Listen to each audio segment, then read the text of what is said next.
কৃত্রিম বুদ্ধিমত্তা এআই নিয়ে বিভিন্ন ক্ষেত্রে গবেষণা চলছে কয়েক বছর ধরেই। কৃষিক্ষেত্রেও এআই এর ব্যবহার বাড়ছে। আর এবারে বিজ্ঞানীরা এমন একটি রোবট তৈরি করেছেন যা ফসলের ক্ষতি না করে আগাছা পরিষ্কার করতে সক্ষম।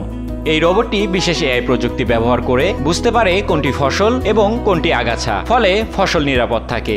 কৃষিখাতে আরও টেকসই ও কার্যকর পদ্ধতি আনতে বিজ্ঞানীরা concentrated light autonomous weeding and scouting বা ক্লস নামে একটি রোবট তৈরি করেছেন।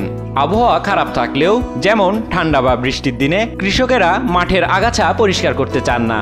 সেই সময়ে রোবটটি কার্যকরভাবে কাজ করবে। ফসলের স্বাস্থ্য নিরীক্ষা করতে রোবটটিতে রয়েছে 8টি ক্যামেরা, যা এআই কম্পিউটার ভিশন ব্যবহার করে তাৎক্ষণিকভাবে তথ্য সংগ্রহ করে। রোবটটি সৌরচালিত, ব্যাটারিতে চলে এবং বিভিন্ন ধরনের ফসলের মাঠে কার্যকরভাবে কাজ করতে সক্ষম।